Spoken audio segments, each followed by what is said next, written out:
Hello दोस्तों, solution by PJ में आप सबका स्वागत है। आज एक बार फिर से मैं आप लोगों के लिए किसका मॉक टेस्ट लेके आ गई हूँ, तो पॉलिटी का मॉक टेस्ट लेके आ गई हूँ। और ये मॉक टेस्ट नंबर आपका हो जाएगा दूसरा। बारी बारी से सारे सब्जेक्ट का आपको मॉक टेस्ट कराया जा रहा है, वो भी फुल एक्सप्लेनेशन के साथ। तो जिसने भी अभी तक चैनल को सब्सक्राइब नहीं किया, सब्सक्राइब कर लीजिएगा, वीडियो को शेयर लाइक किया कीजिए। चलिए बढ़ते हैं आज के पहले प्रश्न की ओर। देखते हैं हमारा पहला प्रश्न क्या है। सर्वोच्च संप्रभुता किसका अनिवार्य लक्षण है? यानी कि जो सर्वोच्च संप्रभुता है ये किसका अनिवार्य लक्षण है? तो ये जो अनिवार्य लक्षण है ये किसका है? तो ये हो जाएगा आपका राज्य, यानी कि अगर राज्य का लक्षण है और राज्य की जगह अगर आपका जनता भी रहे तो जनता का ही अनिवार्य लक्षण है। चूँकि सर्वोच्च संप्रभुता क्या होता है, भारत का जनता में निहित होता है, तो राज्य ऑप्शन में दिया हुआ है, इसलिए इसका राइट आंसर क्या हो जाएगा? सर्वोच्च संप्रभुता राज्य के अनिवार्य लक्षण है। ठीक। और सर्वोच्च संप्रभुता जो है भारत की जनता में ही निहित होती है। किस में निहित होती है? तो भारत की जनता में निहित होती है, निहित होती है। और पता ही है कि संविधान की सर्वोच्चता है जो भारत में जनता द्वारा ही प्रदान किया गया है। वही बात कर ले कि ब्रिटेन में क्या संसद को सर्वोच्चता दिया गया है। अब भारत में संसद सरकार क्या करता है? संविधान के अधीन गठित किया जाता है। तो एक पॉइंट ये भी नोट डाउन कर सकते हैं कि भारत में संसद सरकार क्या होगा? संविधान के अधीन गठित किया जाता है। संविधान के अधीन गठित किए जाते हैं। प्रश्न यही हो सके पूछ ले कि किसके अधीन गठित किए जाते हैं भारत में संसद और सरकार? तो संविधान के अधीन। और आपको पता है कि समाज जो है राज्य का ही क्या होता है? एक अंग होता है।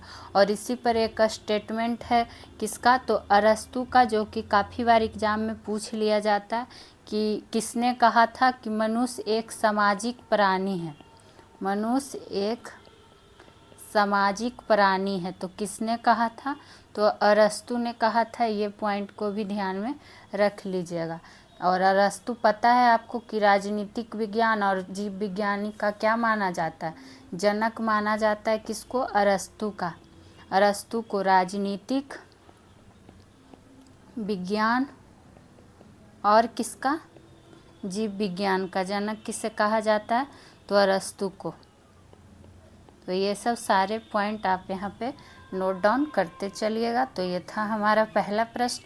अब बढ़ते हैं आज के दूसरे प्रश्न की ओर। तो दूसरा प्रश्न हमारा क्या है? लोकसभा में किसी विधेयक को धन विधेयक के रूप में कौन प्रमाणित करता है? तो आपको हम बहुत बार लोकसभा से संबंधित प्रश्न बता चुके हैं, लेकिन आज जो प्रश्न है उसके अकॉर्डिंग यहाँ पे आपको सॉल्यूशन दिया जाएगा। तो जो लोकसभा में किसी विधेयक को धन विधेयक कौन प्रमाणित करता है? ये करता है लोकसभा का अध्यक्ष, जो कि ऑप्शन नंबर डी में दिया हुआ है। तो इसका राइट आंसर यही हो जाएगा, लोकसभा अध्यक्ष। वही बात कर ले तो लोकसभा को क्या है? धन विधेयक पर पूर्ण अधिकार प्राप्त है, ये तो पता होगा। और पॉइंट नोट डाउन कर सकते हैं कि जो धन विधेयक है, धन विधेयक है, कहाँ लाया जाता है? केवल लोकसभा में ही लाया जाता है। तो यहाँ पर केवल भी कर लीजिएगा कि केवल लोकसभा में ही लाया जा सकता है। ये पॉइंट बहुत इम्पॉर्टेंट में से एक है, तो इसको ज़रूर नोट डाउन कीजिएगा कि धन विधेयक केवल लोकसभा में ही क्या किया जा सकता है? लोकसभा में ही केवल लाया जा सकता है। वहीं और क्या पॉइंट जान सकते हैं कि जो धन विधेयक है सर्वप्रथम क्या राज्यसभा में नहीं लाया जा सकता? क्यों? क्योंकि ये तो लोकसभा में लाया जाता है। वही धन विधेयक में राज्यसभा क्या करता है? संशोधन करता है। और लोकसभा अगर उसे स्वीकार कर लेता है तो संशोधन सहित पारित माना जाएगा। तो ये तो आपको बस बता रहे हैं। बाकी धन विधेयक पर एक पॉइंट और लिख सकते हैं कि धन विधेयक पर धन विधेयक पर संयुक्त अधिवेशन, कौन सा अधिवेशन? तो संयुक्त अधिवेशन नहीं बुलाया जा सकता है। तो ये ध्यान रखिएगा कि बुलाया जा सकता है कि नहीं बुलाया जा सकता है। तो नहीं बुलाया जा सकता है धन विधेयक। अच्छा, धन विधेयक यदि राज्यसभा 14 दिन के अंदर नहीं वापस करता है तो दोनों सदनों द्वारा क्या इसे मानित क्या कर जाता है, क्या किया जाता है? हाँ, अगर धन विधेयक राज्यसभा 14 दिन के अंदर नहीं वापस करता है तो दोनों सदन द्वारा इसे पारित माना जाएगा। तो ये सब पता होगा। एक पॉइंट यहाँ पर और लिख सकते हैं कि राज्यसभा को, किसको? तो राज्यसभा को क्या? तो धन विधेयक, राज्यसभा को धन विधेयक केवल कितने दिन? तो 14 दिन। और ये प्रश्न भी पूछा हुआ है, 14 दिनों तक रोकने का अधिकार है। और यही अगर 14 दिन के अंदर वापस नहीं करता है तो दोनों सदनों द्वारा इसे पारित माना जाएगा। चलिए, ये था हमारा दूसरा प्रश्न। अब बढ़ते हैं अगले प्रश्न की ओर। तो हमारा अगला प्रश्न क्या है? रंग भेद की नीति के विरुद्ध आवाज़ उठाने वाले कौन थे? तो जो रंग भेद की नीति के विरुद्ध आवाज़ उठाने वाले थे वो थे मार्टिन लूथर किंग, जो कि ऑप्शन नंबर सी में है। और डॉक्टर मार्टिन लूथर किंग क्या थे? अमेरिका का एक पादरी। कहाँ का? तो अमेरिका का एक पादरी थे। और ये अफ्रीकी अमेरिकी या नागरिक अधिकारों के संघर्ष के प्रमुख नेता भी थे, इसलिए इनको मार्टिन लूथर किंग को क्या कहा जाता है? अमेरिका का गांधी भी कहा जाता है। तो अगर आपसे प्रश्न ये भी पूछ दिया जाए कि अमेरिका का गांधी किसे कहा जाता था, तो मार्टिन लूथर किंग को। और इन्हीं के प्रयास से क्या हुआ था? अमेरिका में नागरिक अधिकारों के क्षेत्र में क्या हुआ था? प्रगति हुआ था। लेकिन यहाँ पर बस ये दो चीज़ ध्यान रखिएगा कि अमेरिका का गांधी इन्हें कहा जाता था और रंग भेद की नीति के विरुद्ध आवाज़ उठाने वाले भी यही थे। अब आइए प्रश्न नंबर 4 पे। तो 4 आ गया, तो 4 पर कर लीजिए विचार। स्विट्जरलैंड में महिलाओं को मताधिकार कब प्राप्त हुआ?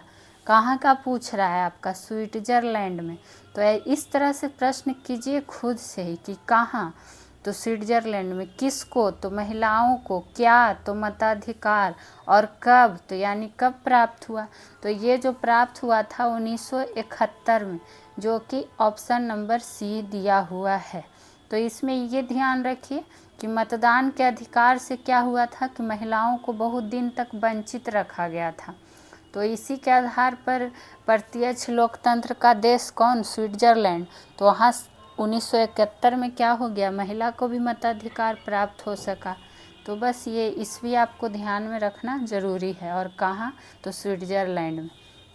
अब आ जाइए क्वेश्चन नंबर 5 पे। नवनिर्मित संसद भवन का उद्घाटन कब किया गया? ये आपसे पूछा गया। तो ये कब किया गया था? 28 मई 2023 को, जो कि ऑप्शन नंबर सी में है। और उद्घाटनकर्ता कौन थे? ये भी तो पूछ सकता है कि उद्घाटनकर्ता कौन थे? तो पीएम नरेंद्र मोदी। पीएम नरेंद्र मोदी जी थे जो नवनिर्मित संसद भवन का उद्घाटन किए थे। वही संसद भवन का नाम बदलकर क्या कर दिया गया है? तो संविधान सदन। ये नाम भी ध्यान रखिएगा, संविधान सदन कर दिया गया है। और इसमें नरेंद्र मोदी जी ने संसद भवन में क्या किया? सेंगोल का भी स्थापना किया है। किसका स्थापना किया है? तो सेंगोल की स्थापना की है। सेंगोल की स्थापना की है। और संसद भवन से क्या पॉइंट बन सकता है? चूँकि ये करंट की दृष्टि से भी क्वेश्चन महत्वपूर्ण बनते हैं। तो नया संसद भवन में लोकसभा के लिए कितना सीट? लोकसभा के लिए 888 सीट, 888 सीट। और राज्यसभा के लिए तो 384 सीट क्या है? निर्धारित है। तो ये चीज़ ध्यान रख सकते हैं इसमें पॉइंट में। और टोटल कितना हो जाएगा? 1272 सदस्य का क्या हो जाएगा? बैठने का क्षमता हो जाएगा। कितना? 1272 सदस्य का टोटल क्षमता है यहाँ बैठने का। और जो एक पॉइंट इसमें और ध्यान रख सकते हैं कि नया संसद भवन का निर्माण जो हुआ है, नया संसद भवन का निर्माण किसके तहत किया गया है, किस प्रोजेक्ट के तहत? तो सेंट्रल विस्टा प्रोजेक्ट के तहत, सेंट्रल विस्टा प्रोजेक्ट के तहत किया गया। और ये प्रश्न अभी तक 2-3 एग्जामों में पूछ भी चुका है, तो ये और इम्पोर्टेंट हो जाता है आपके लिए। तहत किया गया है। चलिए अब बढ़ते हैं आगे की ओर। और हाँ, आप लोग भी साथ ही साथ नोट डाउन ज़रूर करते चलिएगा, ताकि आपका भी नोट्स तैयार हो जाए और आपका कोई भी एग्ज़ाम होगा तो आप रिवीजन करिएगा, उसमें आपको अच्छा हेल्प करेगा। अब आ जाइए क्वेश्चन नंबर 6। मतदान का अधिकार नागरिकों का कैसा अधिकार है? तो ये तो पता होगा, चूँकि मतदान करते ही हैं, जो भी 18 साल से के हो चुके हैं उन्होंने तो मतदान किया होगा, तो उनको पता है कि हमारा कैसा अधिकार है। ये हमारा राजनीतिक अधिकार है, राजनीतिक अधिकार कह लीजिए या फिर कानूनी अधिकार है। ऑप्शन में हो सकता है राजनीतिक की जगह कानूनी रहे। तो मतदान का अधिकार क्या है? नागरिकों का राजनीतिक या कानूनी अधिकार है। ठीक। और हमारे देश में कैसा मताधिकार का व्यवस्था है, ये भी तो पूछ सकता है। तो जो हमारे देश में किस मताधिकार की व्यवस्था है? तो वयस्क मताधिकार की। किसकी? वयस्क मताधिकार की व्यवस्था है। ये तो आपको डेली हर विषय का यहाँ प्रैक्टिस सेशन कराया जाता है एक्सप्लेनेशन के साथ, वो भी टॉप इम्पॉर्टेंट कलेक्शन लाया जाता है क्वेश्चन का। लेकिन अगर आपको टॉपिक वाइज भी पढ़ना है तो वो भी आपको हर संडे स्पेशल में कराया जा रहा है बारी बारी से सारे विषय का। तो आप लोग प्लेलिस्ट बना हुआ है सारी चीज़ों का, जाके वीडियो देखा कीजिए। वही बात कर लें कि क्या कहता है, चुनाव से संबंधित जो भी समस्त कार्यों का क्या होता है, निष्पादन करना होता है, वो किसका कार्य है? तो आपको पता होगा कि निर्वाचन आयोग का कार्य है। ठीक। और अनुच्छेद 326 के अंतर्गत ही क्या है, लोकसभा और विधानसभा का चुनाव वयस्क मताधिकार के आधार पर संपन्न होगा। और वो इस अनुच्छेद से संबंधित प्रश्न आपको हम बहुत बार बता भी चुके। तो अनुच्छेद 326 और अनुच्छेद 324 ये दोनों को ध्यान में रख लीजिएगा। ठीक। निर्वाचन आयोग से कौन संबंधित है? और ये अनुच्छेद 326 क्या है? लोकसभा अथवा विधानसभा के चुनाव वयस्क मताधिकार के आधार पर क्या होंगे? संपन्न होंगे। और अनुच्छेद 324 के अंतर्गत क्या होता है? चुनाव कार्य का अधीक्षण, निर्देशन, नियंत्रण का शक्ति सब इसके अंदर ही निहित है। अब आ जाइए प्रश्न नंबर 7 पे। तो 7 में क्या है? भारत कैसा राज्य है? ये आपसे पूछ लिया गया है। तो आपको पता है भारत के लोग क्या हैं, कल्याण करने में आगे रहते हैं किसी का। तो इस तरह से याद रख सकते हैं कि हमारा भारत कैसा राज्य है? तो कल्याणकारी राज्य है, जो कि ऑप्शन नंबर बी में है। और कल्याणकारी राज्य की स्थापना का प्रावधान जो है आपको नीति निर्देशक तत्वों के माध्यम से मिलता है। और नीति निर्देशक तत्वों के माध्यम से मिलता है तो ये ध्यान रख सकते हैं किसमें मिलेगा? नीति निर्देशक तत्व में कल्याणकारी राज्य की स्थापना का प्रावधान मिलेगा। और नीति निर्देशक तत्व किस भाग में? तो भाग 4 में। भाग 4 में ऐसा नीति निर्देशक तत्व का उल्लेख किया गया है जिनका पालन करना क्या है? राज्य का कर्तव्य है। वही नीति निर्देशक तत्व की बात कर ले कि कहाँ के संविधान से लिया गया है? तो आयरलैंड से लिया गया है, ये तो आपको पता होगा। और नीति निर्देशक तत्व आपको अनुच्छेद 36 से लेकर कहाँ तक पढ़ना है? 51 तक पढ़ना है। तो ये सब छोटा छोटा पॉइंट है। और कल्याणकारी राज्य है जो उदारवाद और समाजवाद का संश्लेषण है। तो अगर आपसे पूछ ले कि कल्याणकारी राज्य है जो किसका किसका संश्लेषण है, तो उदारवाद और किसका? समाजवाद। उदारवाद और समाजवाद का संश्लेषण कौन हो जाएगा? कल्याणकारी राज्य। तो ये भी ध्यान रख सकते हैं। तो और इसमें कोई पॉइंट? बाकी नीति निर्देशक तत्व जान ही गए। चलिए अब बढ़ते हैं प्रश्न नंबर 8 पे। देखते हैं 8 में क्या है हमारा प्रश्न। पंचायत समिति के प्रधान का चुनाव कौन करता है? तो पंचायत समिति के प्रधान का चुनाव कौन करता है? तो ये करते हैं पंचायत समिति के जो सदस्य होते हैं वो करते हैं, जो कि ऑप्शन नंबर सी में रखा हुआ है।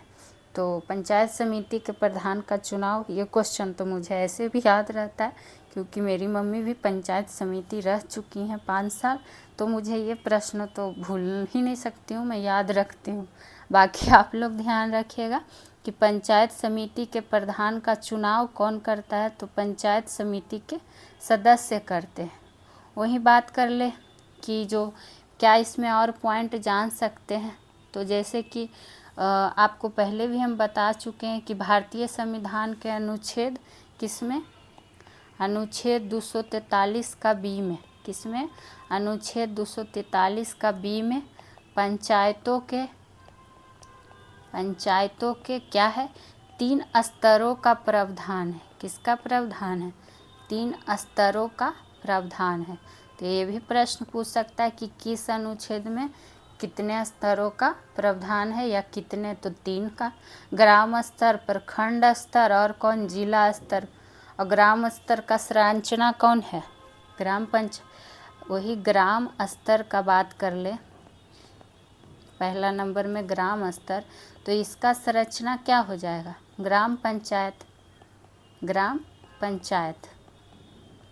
और वो क्या कहता है, अगर इसका पदनाम की बात कर ले, ग्राम स्तर का पदनाम या ग्राम पंचायत का पद क्या हो जाएगा? तो मुखिया हो जाएगा, जो पदनाम है, इसका पद है। और वही प्रखंड स्तर पर दूसरा स्तर क्या हो जाएगा? प्रखंड स्तर। तो प्रखंड स्तर पर क्या हो जाएगा? क्षेत्र पंचायत समिति, इसका संरचना ही हो जाता है प्रखंड स्तर पर कौन? तो पंचायत समिति। और इसका जो पद होता है वो क्या? प्रमुख हो जाएगा, यानी इसका पदनाम क्या हो जाएगा? प्रमुख हो गया। और अब एक और कौन बच गया? जिला स्तर, जो कि जिला परिषद, नाम सुने होंगे आप लोग। तो जिला परिषद, तो इसका अध्यक्ष या फिर क्या होता है? चेयरमैन, वही हो जाता है इसका पदनाम। तो ये पंचायत समिति से जो भी प्रश्न बन सकते हैं वो आपको बताया गया। अब आ जाइए क्वेश्चन नंबर 9 पे। 9 में क्या है? यह किसने कहा था कि मानव प्राकृतिक रूप से एक सामाजिक प्राणी है? कौन प्राणी है? सामाजिक प्राणी है। इसके पहले ही हम आपको एक क्वेश्चन में इसका सॉल्यूशन दे चुके हैं, तो ये आंसर तो आप लोगों के लिए आसान हो गया। कौन? तो अरस्तु, जो कि ऑप्शन नंबर बी में दिया हुआ है। तो इन्हीं ने कहा था कि मानव प्राकृतिक रूप से क्या है? एक सामाजिक प्राणी है। और राजनीति शास्त्र का जनक भी अभी आप लोग को बताएं कि राजनीति शास्त्र या फिर जीव विज्ञान का जनक किसे माना जाता है? तो अरस्तु को ही। और ये यूनान के कहाँ के? तो यूनान के क्या थे? महान दार्शनिक भी थे, दार्शनिक थे। दार्शनिक को इंग्लिश में क्या कहता है जी? फिलोसफर ना। हाँ, तो वही अरस्तु जो थे यूनान के महान दार्शनिक थे, और इनको राजनीति शास्त्र का भी क्या माना जाता है। और हाँ, अरस्तु किसके गुरु थे? तो सिकंदर का गुरु भी थे। सिकंदर का पूछ ले कि गुरु भी कौन थे, तो क्या हो जाएंगे? अरस्तु। एक याद आ जाता है जब यहाँ दार्शनिक का बात आया है, तो प्लेटो जो ऑप्शन ए में है, तो प्लेटो का भी एक क्या करिएगा? कथन याद रखिएगा। तो कौन सा कथन? तो प्लूटो ने क्या कहा था? नहीं जी, प्लूटो भी कहाँ के ये थे दार्शनिक? तो यूनान की, ये ध्यान रखिएगा। प्लूटो भी कहाँ के दार्शनिक थे? तो यूनान के दार्शनिक थे। और जो अरस्तु हैं लगभग कितना 100 पुस्तक लिख चुके थे? 400 पुस्तक। बाप रे, सोच लीजिए अरस्तु ने कितना लिख चुके हैं? 400 पुस्तक। वही हम आपको रूसो से बताना चाह रहे थे कि इनका भी क्या है? एक कथन है, या इन्होंने क्या कहा था? तो इन्होंने कहा था कि मनुष्य क्या होता है? स्वतंत्र पैदा होता है। स्वतंत्र पैदा होता है, लेकिन बंधनों में बंधा होता है, या जंजीरों में बंधा होता है। ये बात तो सही ही इन्होंने कहा था कि मनुष्य होता तो स्वतंत्र पैदा है, लेकिन क्या होता है, बंधनों में बंधा होता है। किस बंधन में? तो रिश्तों के बंधन में। तो ये था। अब आगे आ जाइए 10 नंबर प्रश्न पे। वे कौन पीएम है जो पद ग्रहण के समय विधान सभा का सदस्य था? तो अब आ गया पीएम संबंधित प्रश्न, और ये प्रश्न बार बार रिपीट प्रश्नों में से एक है, तो ध्यान रखना है। आप लोग को बार बार बोल रहे हैं कि जो भी किसी भी कंपटीशन की तैयारी कर रहे होंगे तो इस चैनल से आप लोग जुड़ सकते हैं, और जो भी वीडियो देखते हैं तो प्लीज़ अपने दोस्तों को भी वीडियो शेयर किया कीजिए और वीडियो को लाइक ज़रूर कीजिए। अब आइए 10 नंबर पे देख लेते हैं। वे कौन पीएम हैं जो पद ग्रहण के समय विधानसभा का सदस्य थे? तो वे कौन थे? तो एच डी देवगौड़ा जी। एच डी देवगौड़ा जी थे जो पद ग्रहण के समय क्या थे? विधानसभा के सदस्य थे। उसी तरह ये कर्नाटक के क्या हैं? मुख्यमंत्री भी रह चुके थे। कौन? तो एच डी देवगौड़ा जी। और 1996 में ही प्रधानमंत्री के समय ये क्या थे? विधानसभा के सदस्य भी थे, कर्नाटक विधानसभा का। ये भी पूछ दे कि कहाँ का विधानसभा का? तो कर्नाटक विधानसभा का। वहीं बात कर ले श्रीमती इंदिरा गांधी जी की, तो आपको पता है ये तो भारत की पहली महिला प्रधानमंत्री थी ही, साथ ही साथ प्रधानमंत्री बनने के समय, पीएम बनने के समय राज्यसभा की सदस्य थी। कहाँ की? राज्यसभा की सदस्य थी। ये पॉइंट ध्यान रखना है। वहीं ऑप्शन बी में हमारा क्या है? चौधरी चरण सिंह। तो ये एक ऐसे मात्र प्रधानमंत्री हुए जो कभी भी संसद का सामना नहीं किए, यानी कि संसद में शामिल ये जाके नहीं हुए थे। तो इनसे यही प्रश्न आ जाता है कि कौन एक ऐसे मात्र प्रधानमंत्री हुए जो कभी भी संसद का सामना नहीं किए, जो कभी भी संसद में नहीं उपस्थित हुए। इस तरह से लिख लीजिए, नहीं उपस्थित हुए। वो कौन थे? तो चौधरी चरण सिंह।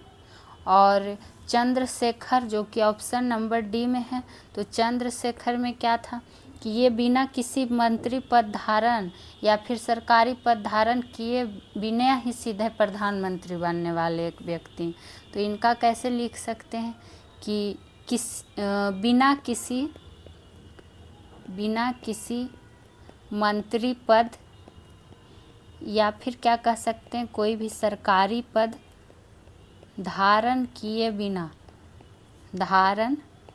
बिना सीधे पीएम बनने वाले क्या थे? एकमात्र व्यक्ति थे। सीधे पीएम बनने वाले एकमात्र व्यक्ति कौन थे? तो चंद्रशेखर जी। तो ये सब सारा इम्पोर्टेंट प्रश्न है पीएम से संबंधित, तो ऐसे प्रश्नों को नोट डाउन जरूर करते चलिएगा। अब आ जाइए 10 प्रश्न कंप्लीट हो गए, और 10 प्रश्न से देख लीजिए हमें कितनी सारी जानकारियां हैं जो कि मिल चुकी हैं। अब आ जाइए 11 नंबर प्रश्न पे। लोकसभा के लिए कोरम कुल सदस्यों का, यही पूछ लिया गया है कि लोकसभा के लिए कितना कोरम है, या फिर लोकसभा के लिए जो कोरम होता है वो कुल सदस्यों का कितना भाग है। तो जो वो लोकसभा के लिए कोरम है वो कुल सदस्यों का 10वां भाग होता है, जो कि ऑप्शन नंबर बी में दिया हुआ है। तो कोरम का मतलब क्या है? जैसे कि लोकसभा की बैठक या कार्रवाई शुरू करने के लिए, मतलब जो भी लोकसभा है इसका कार्यवाही कहिए या फिर की बैठक, तो बैठक में ऐसे लिख लीजिए, कार्यवाही बैठक शुरू करने के लिए कुल सदस्यों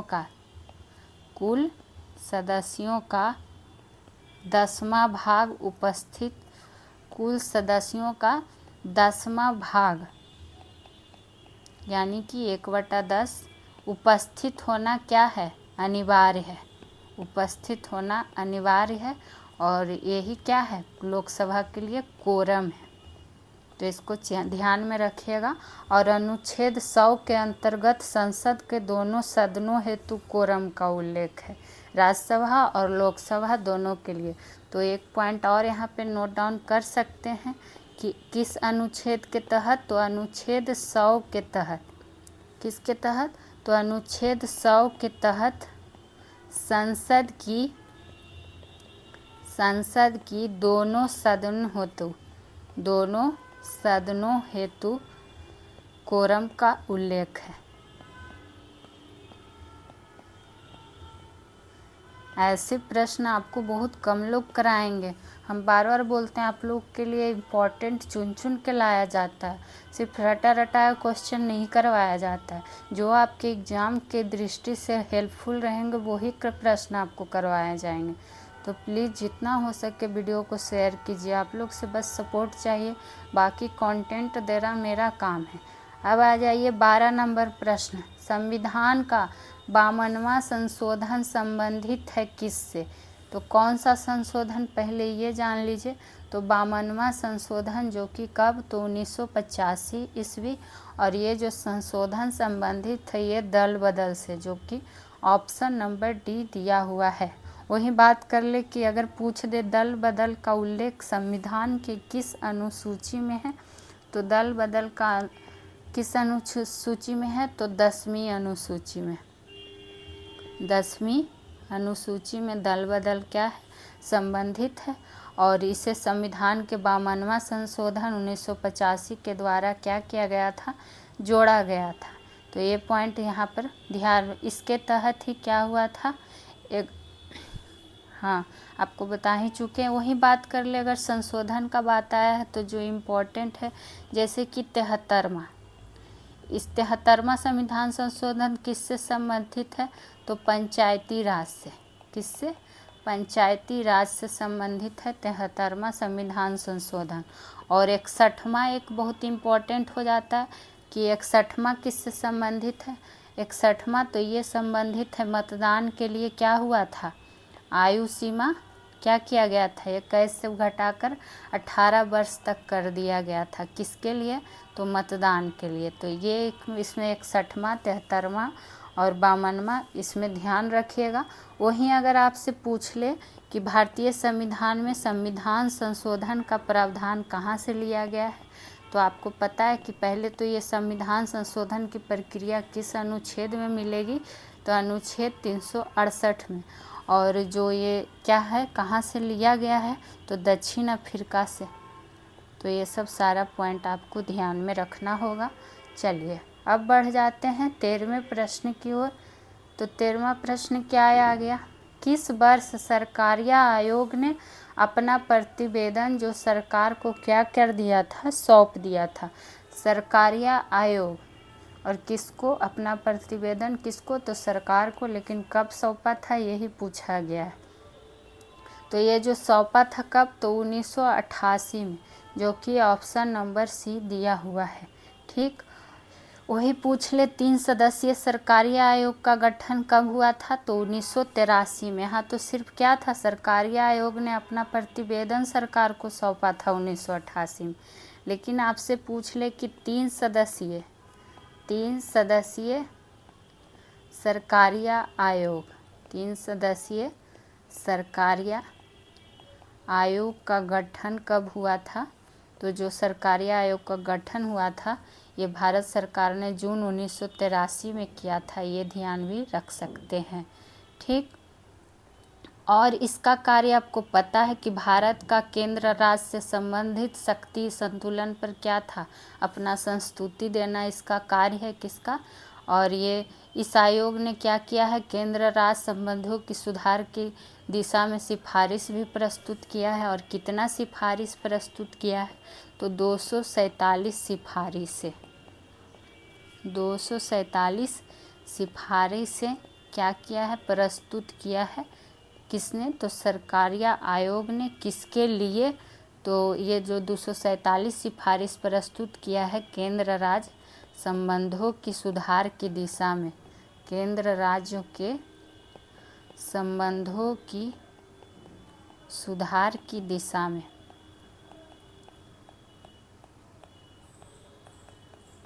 तो ये सब पॉइंट आपको ध्यान में रखना होगा।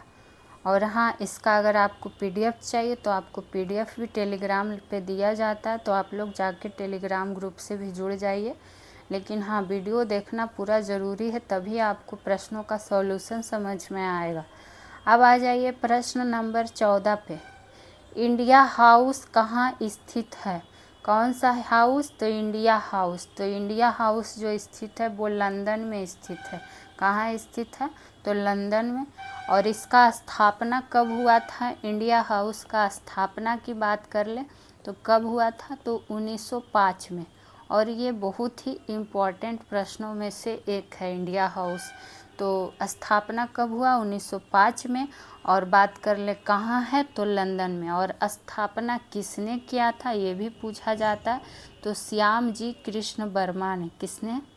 श्याम जी कृष्ण वर्मा ने क्या किया था? इनको संस्थापक लिख लीजिए। तो स्थापना इन्होंने ही किया था, श्याम जी कृष्ण वर्मा। और ये इंडिया, वही बात कर ले, क्या कह सकते हैं, जो BD सावरकर थे वो भी इंडिया हाउस से संबंधित रह चुके हैं। और इंडिया हाउस के जो सदस्य थे, एक कौन? मदन लाल धिंगरा। उन्होंने भी क्या किया था? लंदन में ही भारत सचिव। पूछा भी गया है प्रश्न, तो उसको ऐसे नोट डाउन कर सकते हैं। क्या नोट डाउन में लिख सकते हैं कि इंडिया हाउस के सदस्य, इंडिया हाउस के सदस्य में कौन थे? एक मदन लाल धिंगरा जी। मदन लाल धिंगरा, जिन्होंने क्या किया था? लंदन में ही। कहाँ? तो लंदन में उस टाइम कौन था? भारत सचिव। लंदन में जो भारत सचिव था, ये बात कहाँ का कह रहा है कि लंदन में उन्होंने क्या किया था? किसके बारे में? तो जो भारत का सचिव क्या था उस टाइम? William Curzon बाइली। पूरा नाम क्या था? William Curzon Wyllie. इसको क्या किया था? गोली मारकर हत्या कर दिया था। किसने? तो मदन लाल धिंगरा ने गोली मारकर। और ये प्रश्न काफ़ी बार एग्जाम में पूछा गया है कि कर्जन बाइली की हत्या किसने की थी? तो मदन लाल धिंगरा ने हत्या कर दी थी। और कब की थी? तो 1909 में। और इसी के बाद, हत्या के बाद ही इनको क्या हुआ था? धिंगरा को फांसी दे दिया गया था। तो इस प्रश्न को ध्यान में रखना होगा। अब आ जाइए प्रश्न नंबर 15 पे। उपराष्ट्रपति को पद से हटाने का संकल्प प्रस्ताव कहाँ पेश किया जाता है? तो उपराष्ट्रपति से संबंधित प्रश्न भी हम आपको बहुत बार करवा चुके हैं, लेकिन यहाँ पे जैसा प्रश्न है उसके अनुसार सॉल्यूशन दिया जाएगा। तो जो पद से हटाने का संकल्प है, ये प्रस्ताव कहाँ पेश किया जाता है? तो सबसे पहले राज्यसभा में ही प्रस्तुत किया जा सकता है, जो कि ऑप्शन नंबर D में दिया हुआ है। और क्या कहता है? अनुच्छेद 67 के आधार पर। किस अनुच्छेद के आधार पे? तो 67 के आधार पर ही उपराष्ट्रपति को 14 दिन का, कितना दिन का? अनुच्छेद, उतना लॉन्ग लिखना पॉसिबल नहीं है, बस आप लोग सुन के नोट डाउन कर दीजिएगा कि किस अनुच्छेद। तो अनुच्छेद 67। और उपराष्ट्रपति को कितना दिन? तो 14 दिन के भीतर, 14 दिन के पूर्व सूचना पर क्या करना है? राज्यसभा के द्वारा पारित जो संकल्प प्रस्ताव है, जिससे लोकसभा में भी बहुमत पारित कर दिया हो, तब उपराष्ट्रपति को पद से क्या हो सकता है? हटाया जा सकता है। ठीक वही बात कर ले कि उपराष्ट्रपति को निर्वाचन संबंधित भी प्रक्रिया की शुरुआत कहाँ से होती है? तो राज्यसभा से ही होता है। तो ये पॉइंट भी यहाँ पर ध्यान रख सकते हैं कि उपराष्ट्रपति को निर्वाचन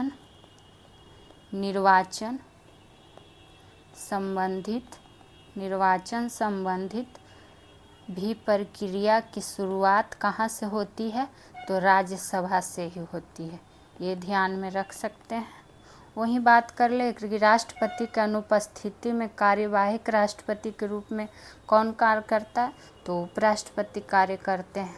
कार्यवाहक राष्ट्रपति की अनुपस्थिति में कौन कार्य करते हैं? अनुपस्थिति में कार्यवाहक राष्ट्रपति के रूप में कौन कार्य करेंगे? तो उपराष्ट्रपति। कार्यवाहक राष्ट्रपति के रूप में। तो इसलिए शॉर्ट लिख रहे हैं कि जहाँ पे जगह नहीं है तो वहाँ तो आप लोग सुन के भी नोट डाउन कर सकते हैं। वही बात कर ले उपराष्ट्रपति पद का सृजन जो होता है किस अनुच्छेद में, तो ये तो काफ़ी बार आपको बता चुके हैं कि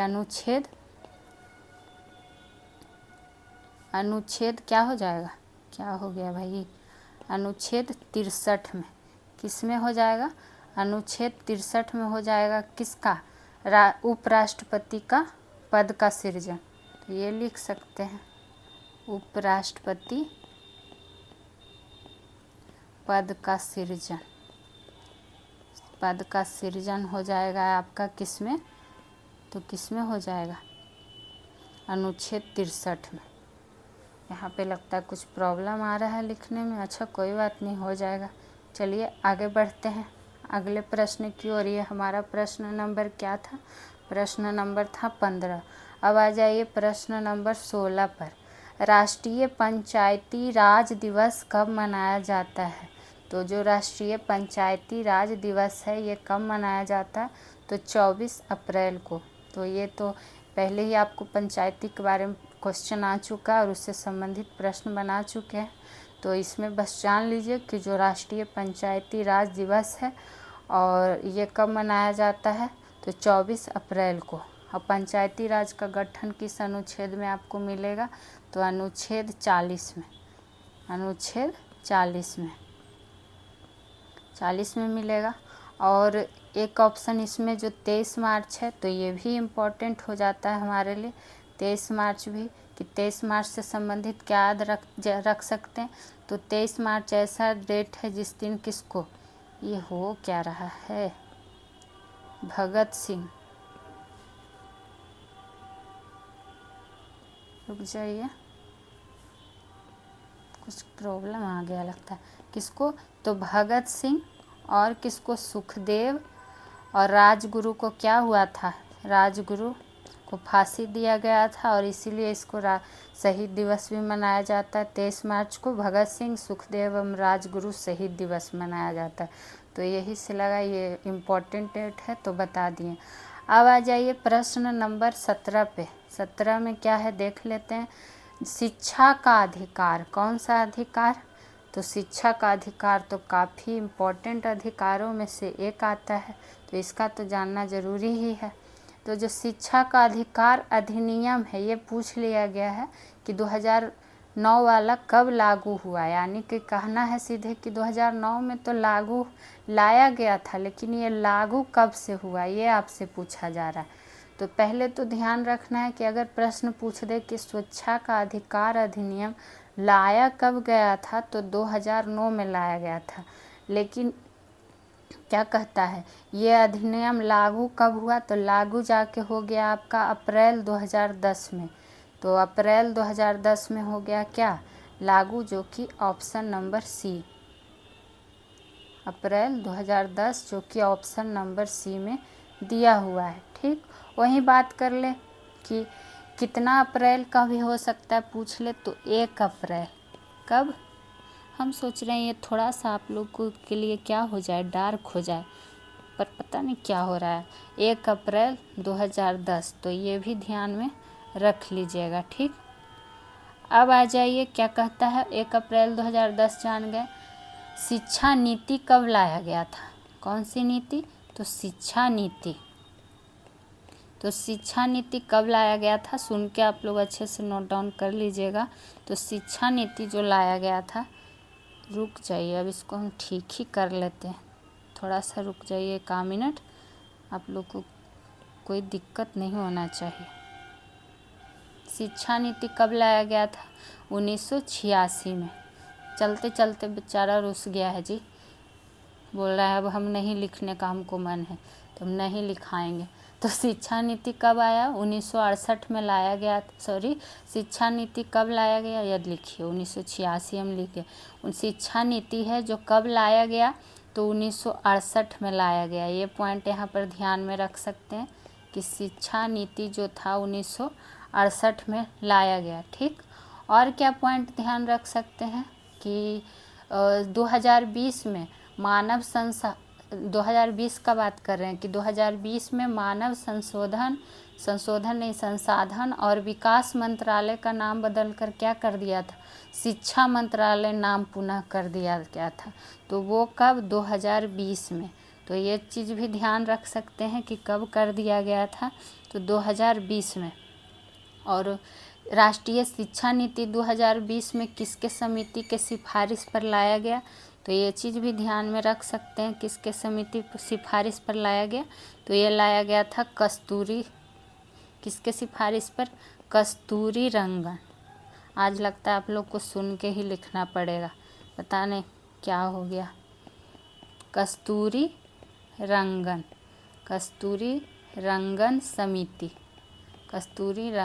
समिति। कोई बात नहीं, और भी वीडियो में प्रॉब्लम नहीं होगा, ये अचानक से हो रहा है तो टेंशन नहीं लीजिएगा। आप लोग अच्छे से सुन के भी लिख सकते हैं कि राष्ट्रीय शिक्षा नीति 2020 में कस्तूरी रंगन समिति के सिफारिश पर लाया गया था। वहीं अगर आपसे पूछ दे कि कोठारी आयोग, कौन सा आयोग, तो कोठारी आयोग है जो कब, कोठारी आयोग किससे संबंधित है, तो ये भी शिक्षा से ही संबंधित है। कोठारी आयोग किससे संबंधित है, तो शिक्षा से संबंधित है। ऐसे में हमको खुद पढ़ाने में मन नहीं लगता है जब कुछ प्रॉब्लम आ जाता है तो, लेकिन क्या करें, कुछ एक आध दिन एडजस्ट कर लीजिए आप लोग। अब आ जाइए प्रश्न नंबर 18 पे। तो 18 में क्या है देख लेते हैं। तो हमारा 18वां नंबर प्रश्न है कि संघीय सरकार का सबसे महत्वपूर्ण लक्षण क्या है, यही पूछ लिया गया है। लक्षण या फिर लक्ष्य भी कह सकते हैं, लक्ष्य भी लिख सकते हैं कि संघीय परिवार का सबसे महत्वपूर्ण लक्ष्य क्या है, तो संघ एवं राज्य सरकारों के बीच शक्तियों का विभाजन, यही इसका लक्ष्य है और यही लक्षण के अंतर्गत भी आ जाता है। वही बात कर ले संघात्मक शासन प्रणाली की विशेषता की, तो संविधान की सर्वोच्चता, लिखित संविधान, ये सब क्या है, विशेषता हो जाता है। और भारतीय संविधान में संघीय प्रणाली कहाँ से लिया गया है, भारतीय संविधान में अगर बात कर ले कि संघीय प्रणाली कहाँ से लिया गया है, कलर चेंज करके देखते हैं कि संघीय प्रणाली कहाँ से लिया गया है। तो ये आपका कहाँ से लिया गया है, कनाडा से। कहाँ से, कनाडा से लिया गया है। और क्या जान सकते हैं कि भारत में किस नागरिकता का प्रावधान है, तो भारत में किस नागरिकता का प्रावधान हो जाएगा, ये आपका हो जाएगा भारत में एकल नागरिकता का प्रावधान है। आज ये ठीक नहीं होगा जी, इसको पढ़ने का मन नहीं है इसीलिए नहीं चल रहा, तो आप लोग बस आज भर दिक्कत कर लीजिए, आगे से ऐसा नहीं होगा। ये तो टेक्निकल प्रॉब्लम है, खुद से आ गया। अब आ जाइए 18, अभी 2 प्रश्न आपका है, 19 और 20 भी है आपका प्रश्न, लेकिन उससे पहले आप लोग क्या पढ़ते हैं चेक करना बनता है ना, जो भी वीडियो देखते हैं पूरा, उनके लिए एक प्रश्न है और ये उन्हीं को कमेंट सेक्शन में क्या करना है, जवाब देना है। तो आज क्या है, पॉलिटी का सेशन है और पॉलिटी का ही आपसे प्रश्न भी रहेगा कि इसका जवाब आप ही लोग दीजिएगा। पहला प्रश्न है आपका क्या, पहला प्रश्न है आपसे, ठीक हो जाता ना तो आप ही लोग के लिए आसानी होता, कि अनुच्छेद 124 किससे संबंधित है। अनुच्छेद 124 जो है किससे संबंधित है, और ये ऐसा ही प्रश्न पूछा जा रहा है जो कि आपको ऑलरेडी सेशन में करवाया जा चुका है, ना कि बिना पढ़ाए आपसे नहीं पूछा जा रहा है। तो पहला प्रश्न अनुच्छेद 124 किससे संबंधित है।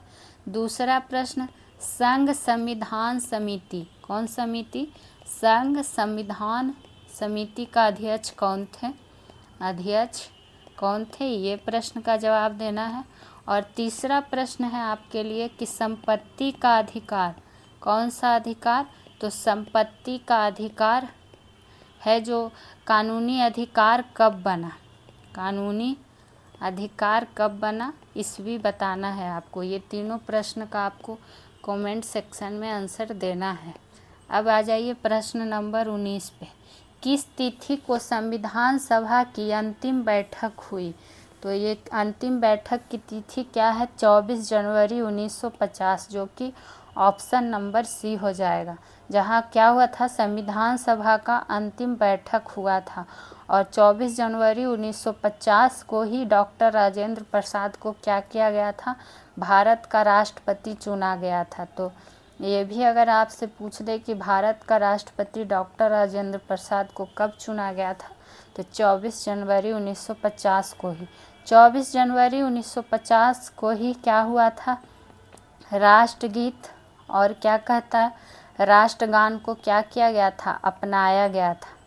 राष्ट्रगान को अपनाया गया था। सुन के आप लोग नोट डाउन कर लीजिएगा। अचानक से प्रॉब्लम आ गया है, कोई बात नहीं है, अगले वीडियो में आपको नहीं देखने को मिलेगा, लेकिन आप लोग सुन के अच्छे से नोट डाउन कर सकते हैं। और बात कर ले कि क्या और जान सकते हैं, तो आपको पता है कि 13 दिसंबर 1946 को क्या किया था? जवाहरलाल नेहरू जी ने क्या किया था? उद्देश्य प्रस्ताव को पेश किया था। तो ये डेट भी आपके लिए इम्पोर्टेंट हो जाता है कि उद्देश्य प्रस्ताव को पेश कब किया था और किसने किया था? तो जवाहरलाल नेहरू जी ने किया था 13 दिसंबर 1946। वही 22 जुलाई 1947 का जो डेट है, ये किस लिए? तो ये राष्ट्रीय ध्वज को अपनाया गया था। राष्ट्रीय ध्वज अपनाया गया था, अपनाया गया था। चलिए आज के आ जाइए अब 20 नंबर प्रश्न पर। भारतीय संविधान की प्रस्तावना को कितनी बार संशोधित किया गया है? संशोधित किया गया, तो ये कितनी बार किया गया है? एक बार किया गया है, जो कि ऑप्शन नंबर ए में दिया हुआ है। और किसके द्वारा? कौन सा अधिनियम? तो 42वां। कौन सा? 42वां 1976 के अधिनियम द्वारा, संविधान संशोधन अधिनियम के द्वारा क्या किया गया था? संशोधन किया गया था। और इस संशोधन में हुआ क्या था कि प्रस्तावना में, किसमें? चूँकि प्रस्तावना से ही पूछा गया, तो प्रस्तावना में समाजवाद, धर्मनिरपेक्ष और क्या, अखंडता शब्द को जोड़ा गया था। अखंडता शब्द को क्या किया गया था? जोड़ा गया था। किसमें? तो प्रस्तावना में जोड़ा गया था। और प्रस्तावना को संविधान का क्या कहा जाता है? परिचय पत्र भी कहा जाता है। तो ये तो हम आपको बहुत बार बता चुके हैं कि संविधान का परिचय पत्र किसे कहा जाता है? तो प्रस्तावना को। और प्रस्तावना कहाँ से लिया गया है? तो अमेरिका से लिया गया है। तो और प्रस्तावना की अगर भाषा पूछ दे कि भाषा कहाँ से लिया गया है प्रस्तावना, तब क्या हो जाएगा? ऑस्ट्रेलिया से। तो ये दोनों में कंफ्यूज नहीं होना है। तो आज के लिए इतना ही, बाकी आपको फिर मिलेंगे टॉप प्रश्नों का कलेक्शन लेके किसी और सब्जेक्ट का। आज तो थोड़ा बहुत टेक्निकल इशू आ गया, लेकिन आगे ऐसा नहीं होगा। तो आप लोग समझदार हैं, समझ जाइएगा। ठीक है, फिर मिलते हैं नेक्स्ट वीडियो में। तब तक के लिए पढ़िए, खुश रहिए, मस्त रहिए, स्वस्थ रहिए। Thank you.